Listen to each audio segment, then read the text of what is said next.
Hey guys, so a few weeks ago, the folks over at Finish Line sent over a couple pairs of shoes to me.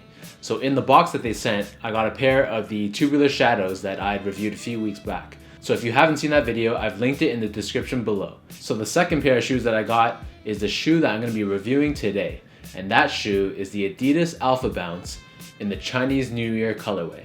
So the special edition version of the Alphabounce is available in the US at finishline.com as well as on adidas.com. And so far, to my knowledge, they haven't dropped across the border here in Canada. Retail price for these is $100 US, so that converts to about 135 Canadian dollars. So if we look at the lateral side of the shoe, we can see that this forged mesh material that is found across the entire side, over the toe box, and over on the medial side as well, is done completely in a black color.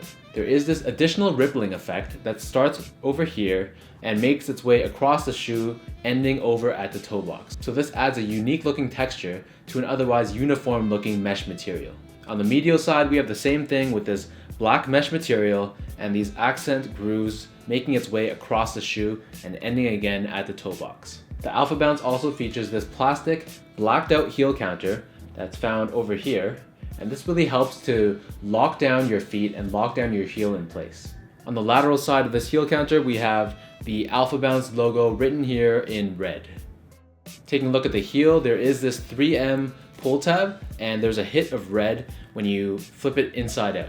The shoe features your standard flat black laces, and on the edge of the tongue, they've sewed on this little piece of leather that has the Adidas 3 stripes in red, along with the Alphabounce logo on the other side, also in red. So similar to the Chinese New Year Ultra Boost that dropped recently, this shoe also features that same floral print. So it seems like this is the common theme among the Chinese New Year shoes coming out from Adidas this year. So this floral print can be found on the neoprene tongue right here, along with spanning across the collar area on both sides of the shoe. So taking a look at this floral print, it's a mix of white, black, and blue.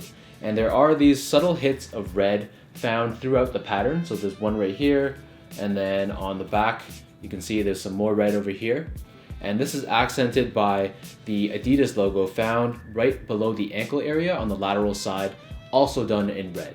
These shoes feature this removable black insole, and it does have the Bounce logo stamped on the heel area. The shoe sits atop a blacked out Bounce midsole, and it's finished off with this blacked out rubber outsole. So for those of you who haven't tried this Bounce technology before, the best way I can compare it to Boost technology is that the Boost technology is going to feel a bit more mushy, it's going to be a lot softer, whereas this one gives you a much firmer and overall much bouncier experience, hence the name. If you guys have worn shoes with Nike Zoom Air technology, this shoe is going to feel a bit closer to that, more so than the much softer ride that's found on shoes with the Boost technology. Between Bounce and Boost, which one would I say is more comfortable? It really depends on your personal preference. So for me, when I wear shoes with Boost technology for too long, I actually feel some fatigue and some pain in the arches of my foot, almost because the shoe is too soft and it allows my feet to collapse underneath. Whereas a shoe like this, I feel like it's much firmer and it kind of has a bit more support underneath the arches of your feet. So between the two, I'd say Boost is more comfortable for shorter durations of time, but in the case where I'll be standing for a long period of time, maybe I'll be walking for the whole day, this shoe might do a better job for me personally. In terms of the fit, this shoe is a little bit narrow and it is pretty long lengthwise. My true size is a size 10.5. I wear 10.5 in my Ultra Boosts, I wear 10.5 in my Yeezy Boost V2s, and generally across the board in Nike, I'm a 10.5. So for these, I got these in a 10.5, and there is quite a lot of space in the toe. So I definitely could do a half size down to a size 10, and I think that that would give me a much better fit.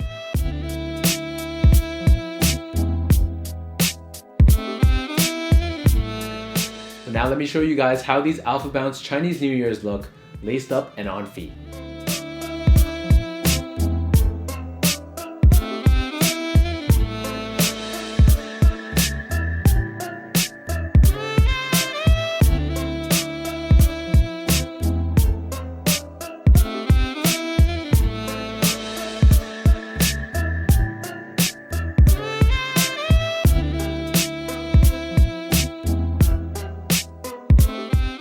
that wraps up my review of the Adidas Alphabounce in the Chinese New Year colorway, courtesy of Finish Line. So if you guys wanted to grab a pair of these yourself, I've added the link to buy them directly from Finish Line, also in the description below. And be sure to hit that subscribe button for more videos in the next few weeks to come. Thank you guys again for watching, and until my next review, I'll see you guys soon.